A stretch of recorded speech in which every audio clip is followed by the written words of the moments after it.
네, 안녕하세요. 2021년 5월 5일 어린이날이죠. 가족이 있는 분들은 이제 날씨도 좋고 그래서 아이들을 데리고 이제 밖에 나가서 뭐 놀이동산 같은 데 가서 아이스크림도 사주고 그래야 되는 날입니다. 근데 저는 뭐 어쨌든 제 여건상 뭐 결혼을 못 했기 때문에 뭐 자녀는 없습니다. 그러나 뭐 이제 누나네가 이제 조카들을 데리고 와가지고 이제 어머니랑 해서 뭐 같이 식사도 하고 이제 그럴 계획인데 먼저 얘기해드리고 싶은 거는 지금 이제 5월이 되면서 저는 이제 5월 달 안에 제가 갖고 있던 종목들을 세 종목 갖고 있는데 거의 뭐 어쩌면 다 아니면 에, 최소한 70% 정도 정리를 하고 바깥할 확률이 높아요. 5월 달 안에. 제 계획은 그렇습니다. 물론 계획이 그대로 안 될 수도 있지만 5월 말쯤 되면 아마 거의 한 70%에서 80%는 정리를 할 것 같습니다. 그래서 이제 4월 중순부터 새로운 종목들을 계속 찾고 있었습니다. 그래서 이제 단기적으로는 저도 뭐 어쨌든 그 시세가 바로 나오는 거 이런 거 같은 거는 뭐 그때그때 상황을 보고 찾아내야 되는 거고 좀 약간 장기적인 플랜 최소한 한 두 달에서 길게는 한 내년 봄까지 이 정도 플랜으로 단기적으로 해서는 솔직히 말해서 시황도 안 좋고요. 솔직히 뭐 나중에 인플레에 대해서도 얘기하겠지만 인플레를 좀 알고 그러면 대충 이 인플레하고 이 채권 시장 그리고 어 그거와 연관된 이제 우리나라의 이러한 그 금융 시스템에 대한 그런 것들을 좀 알면은 아마 그 폭락의 시점이 대충 예측이 될 수가 있어요. 물론 정확히 알 수는 없지만 너무 위험하다라고 느껴질 때가 알 수 있을 겁니다. 근데 지금은 어차피 적당한 인플레이션은 사실은 상품 가격을 상승시켜서 어, 제조를 하는 회사 입장에서도 긍정적인 인플레이션이에요. 근데 이제 이 범위를 벗어나면서부터 지금은 그 한마디로 말해서 가격과 그 생산이 같이 오르는 그러한 그 인플레이션이라고 보면 되겠죠. 그래가지고 이걸 수요 인플레이션이라고 합니다. 그래서 지금의 인플레이션은 긍정적인 인플레이션이에요. 물론 뭐 통화 공급에 의한 뭐 유동성 공급이나 뭐 여러 가지 그런 요인들에 의해서 되는 거지만 어쨌든 괜찮은 겁니다. 근데 이제 나중에 가격만 상승하는 그런 식으로 왔을 때 이제 잘못되면 그걸 이제 비용 인플레이션이라고 그러는데 그런 상황으로 가게 된다면 이제 하이퍼 인플레이션까지 오게 된다면 그때는 뭐 하여튼 좀 힘들어질 수가 있겠죠. 뭐 채권 시장이 뭐 발작을 일으키면서 그리고 하여튼 그렇습니다. 뭐 하여튼 거기까지만 얘기하겠습니다. 또 이거 얘기하다 보면 길어져요. 하여튼 뭐 그런 스토리가 쭉 있는데 한 그 정도만 대충 얘기하고 나중에 시간이 되면 그때쯤. 지금은 그래서 어떻게 보면 우리나라 수출 실적도 40%가 상승했다고 그러죠. 그게 맞는 거예요. 그 인플레이션에 의해서 상품 가격이 오르니까 수출하는 사람 입장에서는 마진폭이 좋아진 거죠. 예. 근데 여기서 소비가 죽지만 않을 정도로 인플레이션이 나오면 괜찮은 거죠. 그런 상황이에요. 그래서 아직까지 급락은 없습니다. 예. 그러니까 너무 쫄지는 마시고 급락이 나오려면 하반기부터 조심해야 되겠죠. 예, 그런 겁니다. 그러면서 이제 종목에 대한 얘기를 좀 해볼게요. 음, 먼저 여기다 쓴 이 고고 펀드라는 얘기가 있죠. 고고 펀드. 이 고고 펀드 같은 경우는 고고 펀드 같은 경우는 무슨 뜻이냐면 저 역시도 이런 고고 펀드를 만드는 그러한 이제 생각으로 주식을 하는 거죠. 그러니까 1900 요런 개념들은 이제 1970년대부터 이제 그 피프티인가요?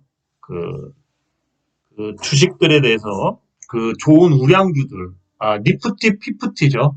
니프티 피프티처럼 49개 그런 우량주들 사면은 무조건 오른다. 뭐 이런 개념들이 그 미국에서 60년대에 많이 있었다는 거죠. 그래서 그 주식은 실적과 이론을 경배했기 때문에 계속 그냥 그러니까 실적과 그런 전반 그런 게 계속 나오기 때문에 계속 상승을 했다는 거죠. 사기만 하면 항상 그 이익을 본다는 그러한 이제 개념이죠. 그런 주식으로만 또 고고, 그러니까 계속 전진할 수 있는 펀드, 예, 그런 펀드들을 예, 저 역시도 제가 뭐 포트폴리오를 구성해놨지만 예, 그런 식으로 이제 구성을 하고 싶은 게 이제 저의 저 소망이죠.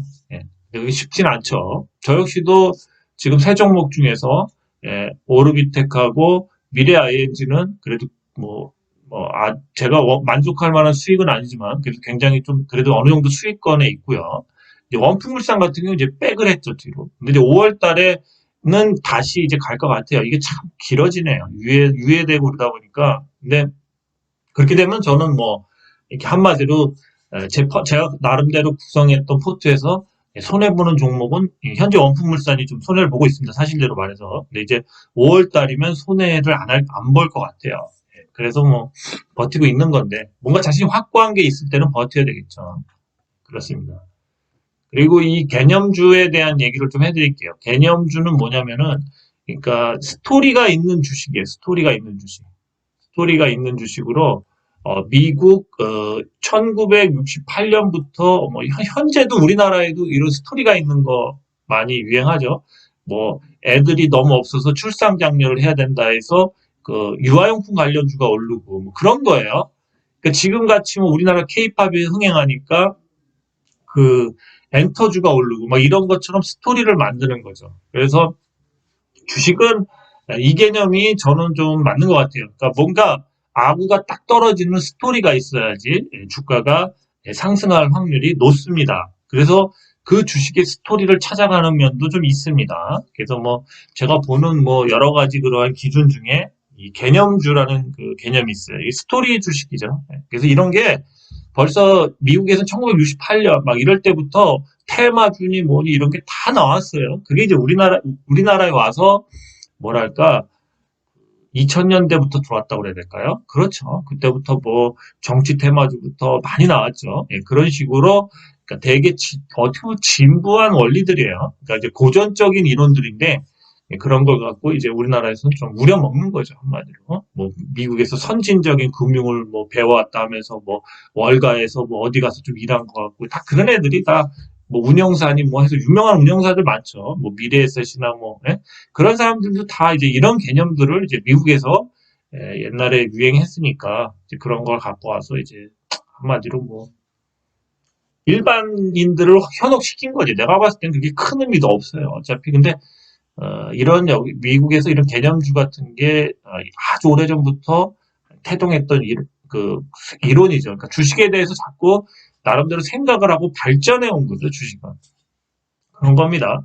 이제 코인 같은 경우는 이제 그런 면에서 너무 짧기 때문에 어쨌든 코인도 발전해 나가겠지만 코인은 한 몇 개 품목 말고는 제 생각에 거의 많이 없어지지 않을까. 그래서 이제 구조조정이 코인도 구조조정을 기다리고 있죠. 예, 그러면 아마 또 심각한 피해가 나올 것 같습니다. 예, 그리고 또 정부에서는 코인 쪽으로 자금이 흐르는 걸 싫어하죠. 왜냐하면 통제가 안 되는 그러한 우선 천재는 시스템이죠. 그래서 자꾸 세금도 매기고 통제를 하려고 그러는 건데 제 생각에는 이제 어쨌든 이러한 그래도 주식으로 아직까지는 하는 게 나을 것 같아요. 그리고 뭔가 그 코인은 연계된 그 실체, 뭐 회사 이게 주식은 회사 같은 데 연계돼 있죠. 근데 코인은 그런 게 좀 미약하잖아요, 아직까지. 뭐 나름대로 이제 연계를 시키려고 하는데 그 연결고리가 거의 약하죠. 그래요. 그럼 그만 얘기하겠습니다. 좀 목 좀 푸는 겸 한번 좀 이런저런 얘기를 했는데 그 개념주 같은 경우는 좀 알아두시는 것도 괜찮아요. 예, 그러니까 스토리가 있는 주식. 예, 그렇습니다. 그래서 먼저 이제 스토리가 있는 주식일 수도 있어요. 제가 이제 먼저 이 종목들을 물론 저 나름대로 이 종목들에 대한 재료를 뭐 깊이 분석한 것도 있고 적게 분석한 것도 있겠죠. 그런데 어쨌든 오늘은 그냥 차트와 간단한 기사들만 보면서 이제 나중에 좀 더 심화돼서 사야 될 때. 그러니까 이제 5월 달에 뭐 좀 정리들을 하겠죠. 그동안 온 주식들을. 그때 갈아탈 때 한번 고려를 하세요. 저도 지금은 그래서 그냥 대충 이런 게 있다라고 설명만 해드리는 거지. 저 역시도 한 주도 안 썼어요. 물론 이건 제가 원품물산은 샀겠죠. 제가 엄청 오래 보유하던 주식이니까. 나머지 주식들은 제가 보유한 게 하나도 없습니다. 그러니까 여러분이랑 저랑 입장이 똑같아요. 근데 이제 5월 달 안에 여기 있는 주식들로 갈아탈 확률이 굉장히 높습니다. 예, 그래요. 그러면 한번 이제 클리노믹스부터 볼게요. 클리노믹스 한번 기사 한번 볼게요. 기사. 네, 클리노믹스가 이 기사가 있거든요. 뭐 아시는 분은 아실 텐데. 암 진단 조기 장비 상용화에 20% 급등세. 전에 상한가 한번 간 날 있죠. 그래서 이 클리노믹스가 이 암 조기 진단 장비라는 거를 미국의 FDA까지 받았습니다. 그래서 이게 미국에서 많이 팔리면 회사가 엄청 발전할 그런 모멘텀이 된다는 거죠. 그래서 이게 지금 판매를 준비하고 있어요. 이 내용을 좀 보시면 이 뭐냐면은 암 진단용 혈액을 통해서 암을 진단하는 건데 랩 온 어 디스크라는 시스템을 개발해서 성공했어요. 이게 이거 굉장히 큰 거예요. 생각보다. 그래서 이제 이 시스템을 통해 이제 혈액에서 혈중 순환 종양세포 CTC, 순환 종양 DNA가 포함된 혈장을 30분 안에 분류할 수 있다. 현재 체외 진단 의료기기 1등급 등록, 1등급을 등록을 했고요. 미국 식품의약국 FDA 승인을 받아서 통합 규격 인증 시까지 마무리해 시판 단계에 들어섰습니다. 이게 지금 이제 시판을 할 거라는 거죠. 그러니까 이건 다 FDA까지 끝난 거예요. 그래서 미국에서 얼마나 팔리냐, 그래서 세계적으로 얼마나 수출이 되냐. 이거에 따라서 근데 뭔지 좀 피 갖고선 암 진단, 그러니까 CT 같은 거나 이런 거 장비도 비싸고 그런 거가 비용이 비싸죠. 예? 그래서 그런 걸 찍기 전에 이런 걸로 우선 1차적인 그런 이제 어느 정도 이런 암에 대해서 검사가 가능하다는 게 이게 시장에서 어떻게 먹힐지 모르겠는데 이거가 스토리가 좋죠. 예? 개념주로 한번 생각해 보시면 괜찮은 아이템이죠. 예, 이거가 있었어요. 그리고 한번 또 기사 하나 또 보죠. 다음에 보시면 클로노믹스, 솔트룩스, 바이오벤처와 제로믹스라는 그 법인을 설립했어요. 이게 신약 개발 뭐 그런 거를 하겠다는 거죠. 이제 얘네는 지도를 한국인 게놈 지도를 이제 최초로 우리나라에서 개발했기 때문에 그걸 바탕으로 해서 이런 거를 하겠다고 해서 이제 제로믹스라는 합작사 클리노믹스하고 인공지능 AI 전문 기업 솔트룩스와 바이오벤처 제로믹스를 합작 설립했습니다. 그래서 이게 참 괜찮아요. 이것도 나중에 뭐 잘 되면 상장을 시키고 그러겠죠. 내용을 보시면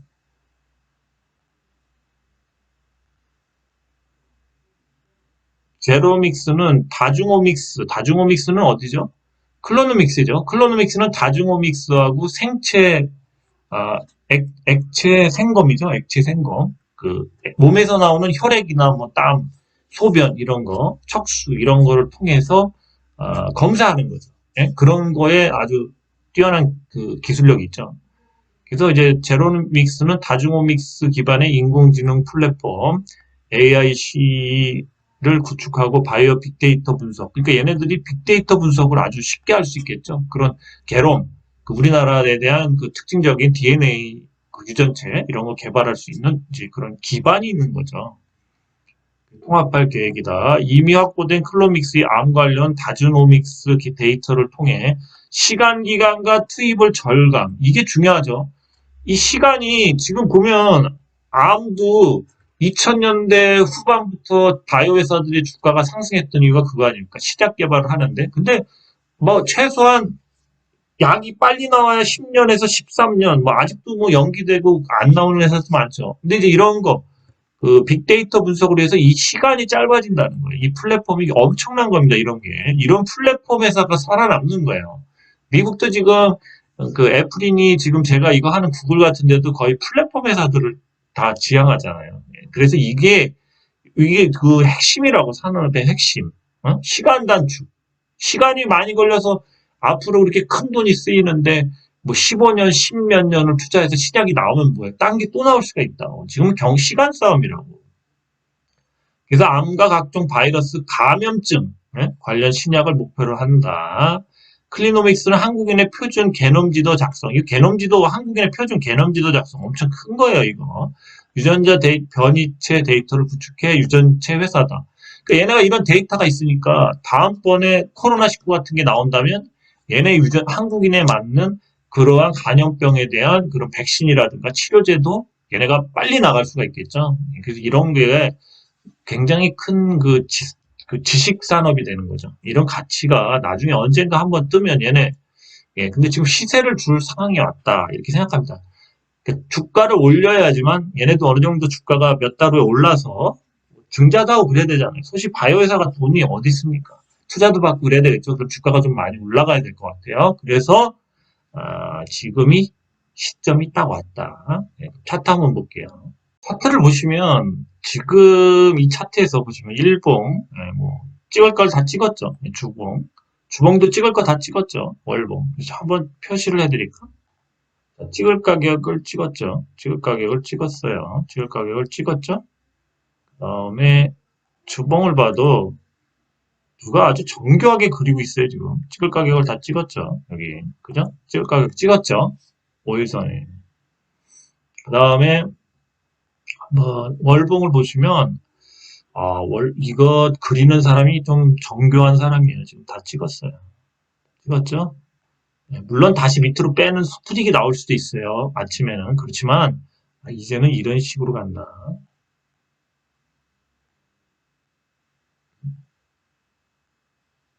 그래서 이게 몇 개냐면, 앞으로 4개월을 가져갈 생각으로 5월 달에 들어가셔야 돼요.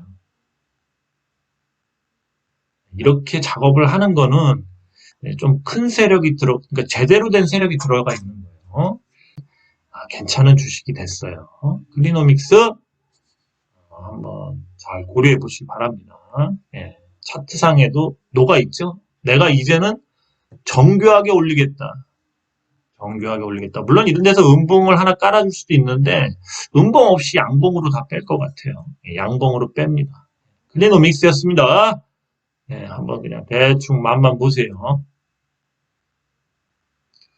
그 다음 종목으로 이제 대성엘텍은 그냥 구두로 넘어가겠습니다. 대성엘텍 같은 경우는 누가 이제 뭐 댓글로다가 이제 썼는데 예, 대성엘텍이 현대모비스는 인수 안 합니다. 그렇게 썼어요. 현대모비스가 인수 안 한다고 했습니다. 그래서 근데 또 그분이 안 한다고 그러니까 뭐 어디 그 현대모비스를 다니시나 보죠. 예, 그러면 어디가 인수하는지 좀 얘기를 해주면 좋겠는데 왜 그건 얘기를 안 하시지? 좀 해주시면 좀 서로 공유를 하겠는데 하여튼 대성헬텍은 매물로 나왔고 요번에 못 팔면 어떻게 팔겠습니까? 그래서 이제 뭐 스탁이나 이런 데서 매물이 좀 부담스러울까봐 이제 블록딜을 하고 있죠. 그래서 지분율이 60 몇 프로였다가 지금 한 30 몇 프로밖에 안 될 거예요. 거기다 이제 경영권 프리미엄까지 해서 그런 식으로 이제 딜이 이루어질 것 같은데 그래서 대성헬텍 같은 경우 한 달에서 적어도 석 달 안에 딜이 이루어지면 그래도 큰 회사가 인수를 하지 않을까 그렇게 예상을 합니다. 그래서 제 생각엔 그래서 저는 뭐 괜찮게 보고 있는데 아니다 싶으신 분은 그냥 패스하세요.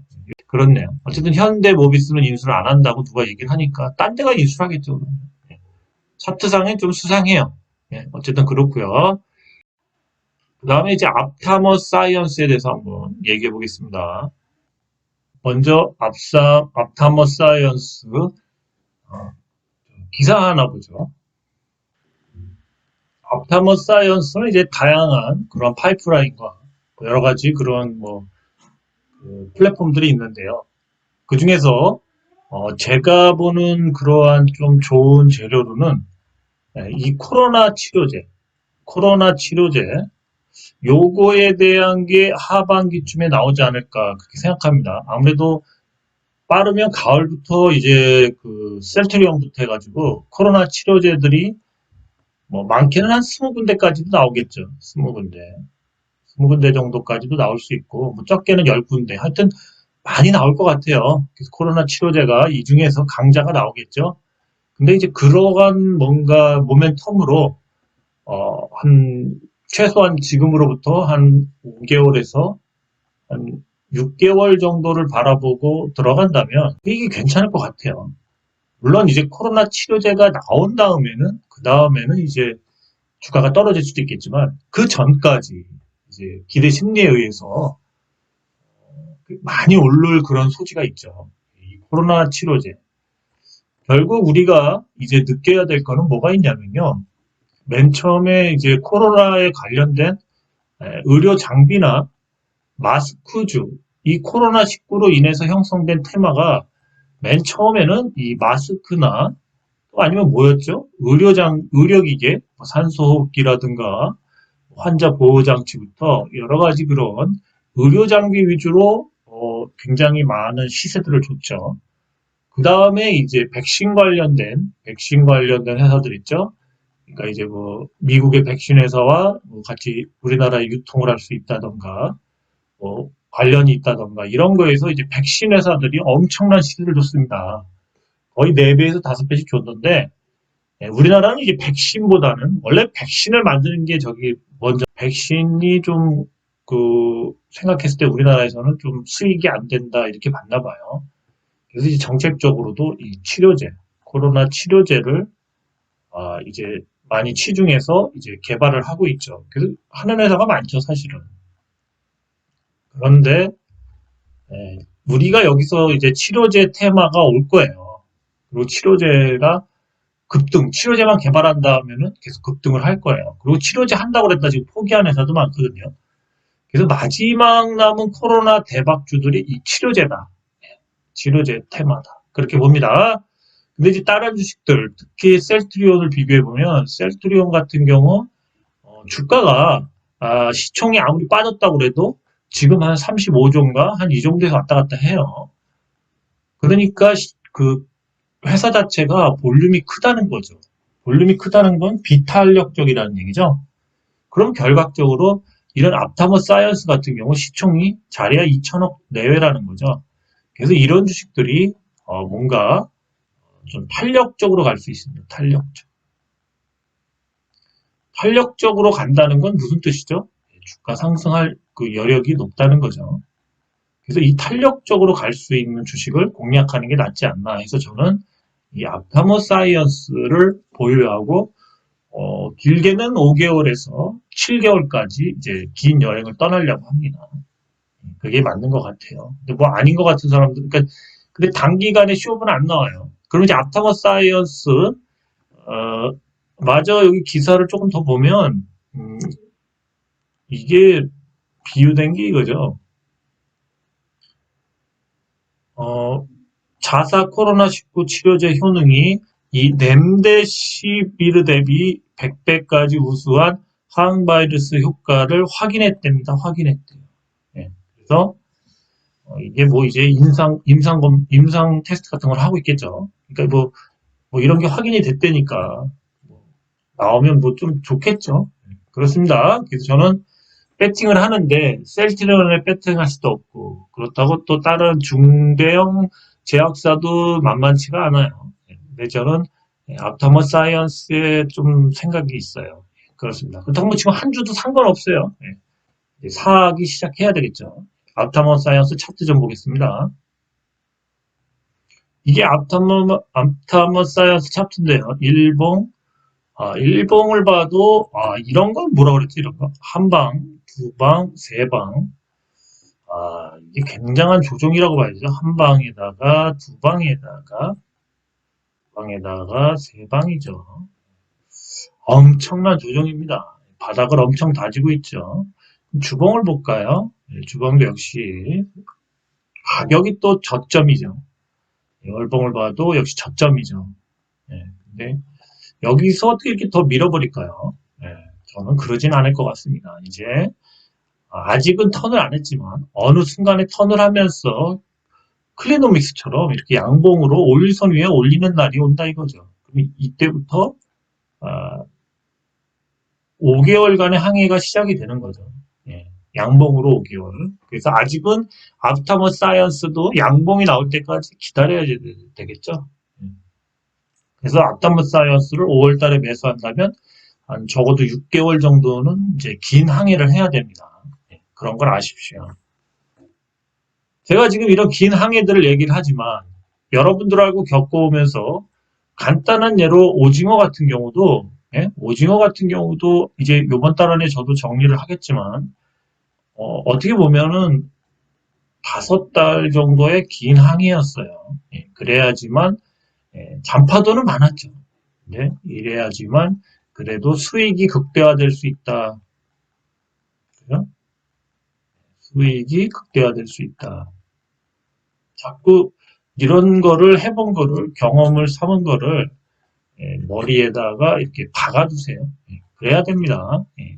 물론 여기서 이 회사가 중간에 포기할 수도 있겠고 또 실패를 할 수도 있겠죠. 그 리스크는 만약에 투자를 한다면 떠안아야 되는 거고 새로운 종목이 또 나오면 교체 매매를 할 수도 있겠죠. 그러니까 주식은 만약에 상황이 바뀐 것 같다 싶으시면 큰 그 흐름이 바뀐 것 같다 생각이 되면 주식은 솎아줘야 돼요. 솎아줘야 돼요. 솎아줘야 돼요. 솎아준다는 게 뭐죠? 이렇게 막 좀 이렇게 이 빼고 더하기 막 이런 걸 해서 좋은 놈들, 탈락된 놈들 빼고 새로운 걸 추가하고 이런 식으로 솎아줘야 돼요. 그냥 가만히만 있으면 안 됩니다. 혹시라도 그래서 가끔씩 체크를 해야 되죠. 그런 거예요.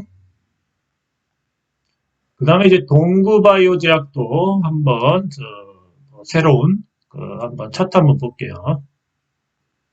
네, 전에 얘기했던 내용이죠. 동구바이오 제약 1조 원 유니콘 후보 D&D 파마텍 성장 지분 가치가 업이 됐다 이거죠. 이게 이제 지분 가치가 상승이 돼서 평가 차익을 거둘 것 같다. 뭐 이런 내용이 있습니다. 조금 더 볼까요? 여기 보시면 동구바이오 제약이 유니콘 기업 1조 원가량으로 평가받는 이 비상장사로 꼽히는 D&T 파마테의 지분 가치 상승으로 높은 평가 차익을 거둘 전망이다. 그리고 D&D 파나텍은 3월 기술특례 상장을 위한 기술평가를 받을 예정으로 이르면 3분기에 상장을 준비하고 있다. 그렇죠? 이런 게 있어야죠. 상장이 돼야지만 수금을 한다. 이렇게 생각하시면 돼요. 그래서 반영이 된다. 그렇게 되시면 됩니다. 그래서 이 동구바이오 제약 같은 경우도 이 D&D 파마텍의 상장의 효과로 인해서 아마 그때쯤 되면 SD바이오센스하고 똑같은 거예요. 바이오노트 갖고 있죠? 오르비텍이 그거랑 똑같은 거니까 그거랑 똑같은 페이스로 먹으면 돼요. 기다렸다가 얼마를 기다려야 되냐 앞으로 최소한 4개월에서 많이 기다리면 6개월까지 와야 돼요. 6개월까지 똑같죠? 지금 다 이게 오래가는 종목들만 얘기하는 겁니다. 지금은 시간이 많이 남아있어야지. 시간이 많이 남은 건 뭐다? 악재다. 그렇지만 우상향을 차츰차츰 이 4개월에서 6개월 동안 할 거다. 이거를 정확히 제가 이 회사 관계된 사람이 아니기 때문에 정확한 그 날짜나 이런 걸 제시할 수는 없지만 이런 흐름으로 갈 거다라는 거는 대충 이해가 되겠죠? 이건 뭐 누구나 이해할 수 있는 거 아닙니까? 조금 더 내용을 보면요. 상장 가치가 1조 원일 경우에 동구바이오제약은 18.5%의 시세 평가 차익을 거둘 수가 있답니다. 그래서 뭐 밑에는 이렇게 대충 계산한 게 나왔는데 어쨌든 이 동구바이오제약에는 호재죠, 호재. 이러한 그리고 뭔가 뭔가 이러한 거에 의해서 최소한 그 담보가 될 수 있죠, 이게 주가에. 그러니까 이런 게 없다면 또 엄청 흐를 수가 있겠죠. 이런 건 상승할 수 있는 담보물이 되겠죠, 담보. 그래서 좀 안정적일 수도 있다. 그렇지만 짧은 텀으로 보면 불안할 수 있지만 긴 텀으로 보면 그렇다는 겁니다. 동구바이오 제약이었습니다. 그 다음에 이제 동구바이오 제약 차트 한번 볼까요? 자, 일봉, 주봉, 월봉이죠. 괜찮죠. 가격도 이제 시간이 많이 남았기 때문에 이렇게 월봉상에 올렸던 거 다 뺀 거예요. 했다가 다시 여기서 이제 뭐 이렇게 가다가 뭐 이렇게 가겠죠. 한 이 정도는 최소한 가겠죠. 그러니까 이제 이 기간이 이렇게 해서 여기까지 가는 기간이 한 5개월 정도에서 6개월을 잡으셔야 돼요. 긴 텀으로 보면 언젠가 이렇게 한번 가 있겠죠. 이렇게. 그죠? 예, 그렇게 예상합니다. 동구바이오 제약이었습니다. 가격이 싸다. 가격이 싸다. 예. 시총도 뭐 2,622억밖에 안 되네요. 그 다음에 또 이제 지금 보령제약도 한번 볼게요. 보령제약 한번 마지막으로 이제 보령제약 있죠. 예, 보령제약 한번 그 차트 한번 기사 한번 볼게요. 기사. 네, 이제 보령제약에 대한 내용을 좀 보면 보령제약이 최대 주주로 있는 면역세포 치료제 바이젠셀도 3분기 내 상장을 작업 중이다. 보령제약 나오죠? 그래서 뭐 보령제약은 T세포 치료제 플랫폼 기술인 바이티어하고 범용 면역 억제 세포 치료제 플랫폼 기술인 바디메이어하고 감마델타 T세포 기술 범용 T세포 플랫폼 기술인 바이레인저 등 3종의 플랫폼 기술 기반으로 6종류의 신약을 개발 중이래요. 근데 이 바이젠셀이 지난달 기술 특례 상장을 위한 기술성 평가를 통과를 했어요. 그래서 9일에 상장 예비 심사를 청구했죠. 그럼 이게 통과되면서 시세를 주죠? 그러면은 이게 앞으로 2달 안에 쇼부가 나오겠죠? 예, 쇼부가 나올 겁니다. 그래서 보령제약이 또 가격이 많이 빠졌어요. 그래서 메리트가 있는 겁니다. 보령제약도 앞으로 2개월에서 3개월 안에 상장 허가가 나오면서 시세를 주겠죠? 예, SD바이오센스의 경험을 잘 살리세요. 그러니까 두세 달 후에 또 먹을 수가 있습니다. 예, 보령제약 차트 한번 볼게요. 보령제약 차트를 한번 보겠습니다. 일봉, 자, 일봉도 많이 빼놨죠. 주봉도 많이 빼놨죠. 월봉도 역시 많이 빼놨다는 거죠. 그래서 지금 이 가격대에 있다면 좀 부담스러울 수 있는데 이 가격까지 빼놨다는 거죠. 이 가격까지. 그래서 보령제약이 한번 좀 이렇게 상승을 했다가 지금 다시 이렇게 뭔가 좀 주춤을 하고 있죠. 이런 식으로 한번 그거에 의해서 이렇게 상승을 슈팅 줬다가 이제 이렇게 수렴을 하고 있죠. 여기서 좀 이렇게 가다가 다시 통과가 되면 그때쯤에 이제 이렇게 갈 수 있겠죠. 이게 월봉이니까 뭐 이렇게까지 안 가고 한 이쯤에서 이렇게 돌리지 않을까 그렇게 생각이 됩니다. 이렇게 돌리겠죠. 예. 그러니까 지금이 어떻게 보면 이 정도 가격이면 매수할 만한 좀 그런 가격대인 것 같습니다. 물론 여기까지 더 빠질 수는 있겠죠. 여기까지. 그렇지만 이 구간 안에서 매수를 해준다면 보령제약도 꽤 메리트가 있죠. 예. 한번 보령제약도 향후 2개월에서 3개월을 보고 한번 공략하는 건 어떤가 해서 가져와 봤습니다. 예, 보령제약이었습니다. 그리고 원품물산 같은 경우는 지금 자꾸 지금 5월 달만 해도 벌써 뭐 자꾸 이것저것 뭘 한다고 자꾸 얘기가 나오죠. 예, 그래서 가격이 싸서 얘기하는 겁니다. 차트 보시면 일봉을 보시면 가격이 싸죠. 그리고 이제 약간의 한번 이렇게 반등만 줬기 때문에 매수해도 충분하겠죠. 예. 그러니까 이런 거를 너무 크게 보지 말고 1차로 한 3,000원 정도 보시고 만약에 시세가 좋다 그러면 3,500원까지도 차후에 또 갈 수가 있습니다.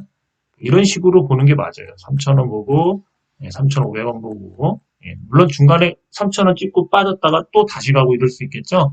하지만 단기적으로 한번 이제 이렇게 나올 수 있는 구간이라는 거죠. 그래서 단기적으로 봐도 될 것 같아요. 5월 달에. 요거는 길게 보면은 뭐 내년 3월까지도 누군 얘기하지만 그러면 진짜 엄청 길게 봐야 돼요. 한 거의 10개월까지는 아니고 한 10개월 정도 봐야 되겠네요. 10개월 정도를 보고 들어가야 돼요. 제대로 수익을 보려면. 근데 단기적으로 한 달에서 2달 내에도 어느 정도 시세를 줄 만한 그 가격대라는 거죠. 그래서 이 정도 가격선에서 우선은 1차로 매도해도 되지 않나. 그래서 한번 소환해 봤습니다. 그럼 한번 다시 한번 볼까요? 5월달 관심을 가져야 될 주식들은 어쨌든 가격이 바닥권에 있어야 되겠죠. 그러면서 나름대로 이 상승을 했을 때, 내가 그래도 이제 시간이라는 개념이 나왔는데, 항상 제가 시간을 중요시 얘기하죠. 그리고 재료의 크기, 재료의 크기가 좀 커야 되겠죠, 이렇게. 커야 됩니다. 재료의 크기가 한 요만큼밖에 안 되는데, 만약에 이제 지금 제가 대체로 한 5개월 정도에서 4개월. 그러니까 대충, 만약에 5개월을 기다렸다 이거죠. 5개월을 쭉 기다렸어요. 5개월을 기다렸는데, 물론 5개월을 기다리면서 여러 가지 산전수전을 겪겠죠. 막, 이게 계속 빠지고 올리고, 막 주식은 이렇잖아요. 그죠? 주식이 절대 선형적으로 안 가고, 파동을 그리면서 간다는 거죠. 계속 파동을 그리면서 가는데, 이런 걸 다 견뎠는데, 이제 이 구간에 왔는데, 목표가가 이렇게 가는 거는 5개월이라도 기다릴 수가 있죠. 그렇지만 5개월 기다렸는데 요거밖에 안 돼요. 그러면 이건 실패했다라고 봐야죠. 시간을 까먹으면서 그 버틴 그러한 그 기대에 대한 그러한 이제 그 결과물이 너무 뭐랄까 보상이 적은 거죠. 그래가지고 그런 기다림에 대한 보상이 적은 거죠. 그렇게 주식을 하면 좀 안 되겠죠. 초반에 얘기했던 그 이 컨셉 스톡이라고 그러거든요, 영어로. 이 개념주는 이제 이 좋은 스토리가 있어야 되죠. 좋은 스토리가 있어야 되는데, 이 개념주가 될 수 있는 좋은 스토리가 있어야지 또 많이 가죠. 나름대로 결과물을 다 갖고 있죠. 결과물을 다 갖고 있습니다. 그러니까 골라서 자기가 적성에 맞는 게 있다면 본인이 좋아하는 종목이 또 나름대로 연구한 종목이 있을 테고 그 정도 이렇게 하는 것도 한번 고려해 보세요. 그러니까 뭐 강요는 안 합니다. 어차피 뭐 이렇게 뭐 자기들이 이렇게 생각을 해도 마음에 안 들 수도 있고 내 스타일이 아닐 수도 있거든요. 주식은 그렇게 좀 약간 어, 생각보다 좀 여러 가지 그 복합적인 그런 관계에 의해서 매수도 하고 매도도 하는 거죠. 뭐 꼭 주식이 꼭 뭐 이렇게 뭐 바로 막 이렇게 그 자기한테 안 맞는데 억지로 살 필요는 없겠죠. 그죠? 주식도 많은데 잘 판단해 보시고 좀 한번 그렇게 해보시기 바랍니다. 예. 이걸로다가 지금 금요일 날 또 한번 종목들을 좀 보면서 얘기하고 오늘은 이렇게 한번 좀 판단해 보시기 바랍니다. 예. 여기까지였습니다. 감사합니다.